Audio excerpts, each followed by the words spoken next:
Welcome back to some new r/malicious compliance stories, where people comply to the letter, but not the spirit of a request. I hope you had a great day. The first story is called Until I Tell You to Stop. This happened back when the Earth was young and MTV still played music videos. In the ancient age known as 1997. I was 13 and spending yet another weekend helping my dad with yard work and home improvement projects. Not complaining about it. I learned a lot about home repair, and rather than get a bad teen job in retail, my dad paid me to assist him up until I left for college. On this day, we were putting up a trellis in the garden for plants to grow up. Simple job. Sink 2 posts, cement them in place and fit the trellis between them. My dad gave me a post hole digger. He showed me the spot for the first post and said dig it as deep as you can. So I went and made a foot deep hole, thinking that was enough to sink the 6-foot posts we had. He comes back and tells me not to be lazy and dig deeper. Keep digging until I tell you it's deep enough. So that's where my malicious compliance came in. I knew he would be back from the garage in about half an hour. So I went to town on this hole. I didn't stop for a break and just kept digging until the post hole digger fit in the hole completely and I couldn't open it to lift dirt out. At that point, I taped a spade to a branch and made the hole even deeper. When he came back, he said something along the lines of, "Let's see if you did it properly this time." And he drops the 6-foot post into the hole, where it promptly disappears. There was a momentary look of shock on his face. Then he started laughing, like bent over, can't catch your breath laughing. When he was done, he told me that I guess I did what he told me, but now I would have to figure out how to fish the post out of the hole. Luckily, it was only a foot or so below the surface, and we got it out easily enough.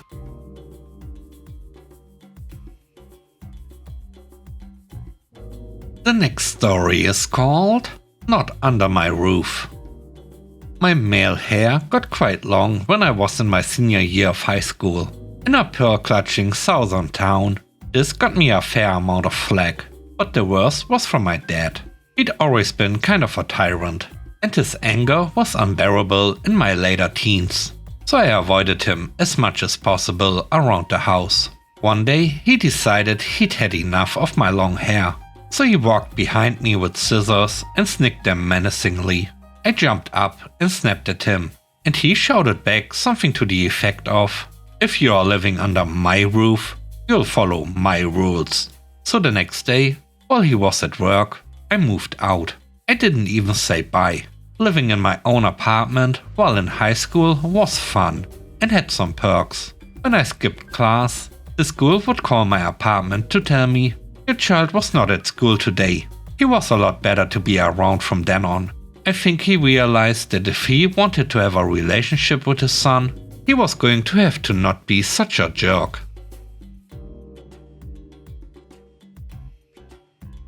The third story is called Put a Sticker on It.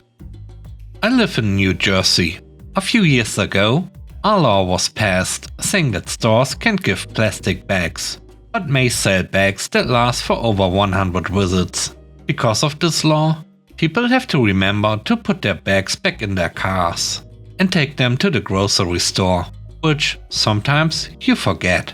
I've forgotten a few times and just loaded the groceries in the cart, take them to the car, dump them in, and then grab some bags or boxes when I get home. My local grocery store has self-checkout lanes for people with 20 items or less, and any larger order has to use the cashier. No big deal. It's usually easier with the large order anyway. When you go to the cashier, they have to put sold stickers on the larger items that won't go into a bag. There was a kid, late teens, early 20s, in front of me, who had a lot of smaller items and a couple large items. He also did not have any bags. The cashier looked at his load and said their manager is enforcing putting a sticker on anything that goes in the cart loose, so he should buy a bag for $1. Sure, give me one bag. The cashier grabs the bag and starts scanning. The kid takes the large boxes of cereal and fills the bag, then says the bag is full. I guess you need to put a sticker on the other items. The cashier smirks and takes each item, scans it, puts a sticker on it, then scans the next thing. Probably 20 to 30 things that would have been a tight fit in the one bag. When it was my turn at the counter, the cashier just looked at me and said, "Please tell me you brought your bags." The next story is called Not Spring Yet.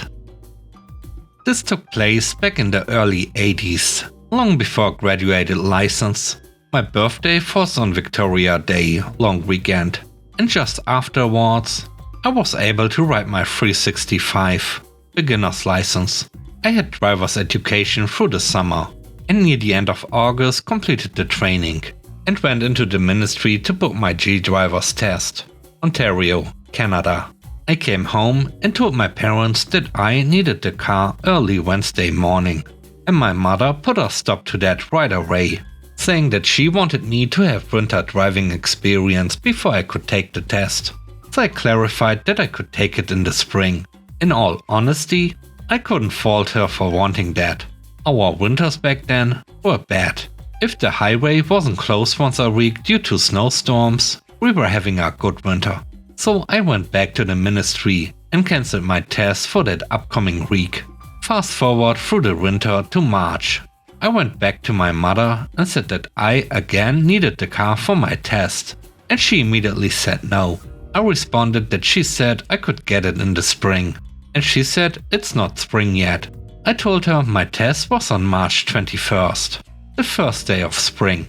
The look on her face was priceless, and the laughter my dad had was even better. He looked at my mom and said, "Well, he's got you there."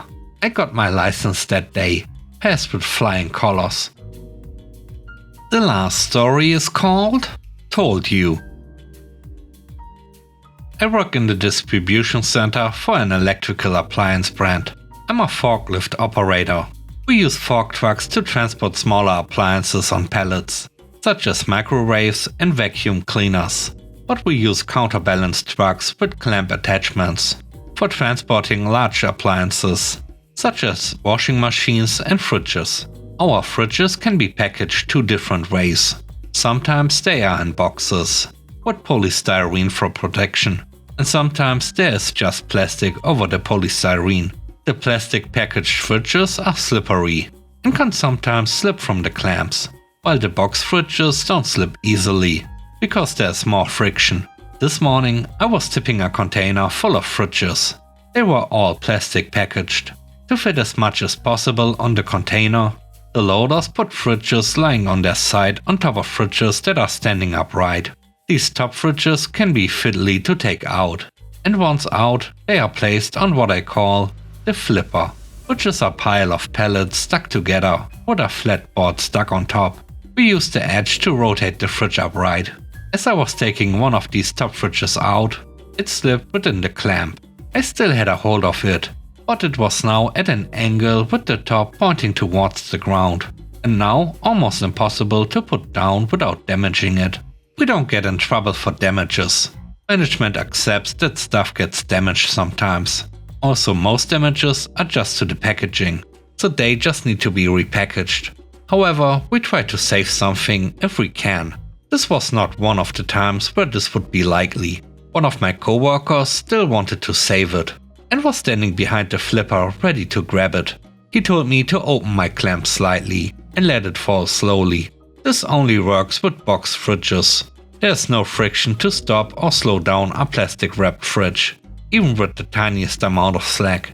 Where he was standing, he was in danger of being hit by the fridge, and I told him so.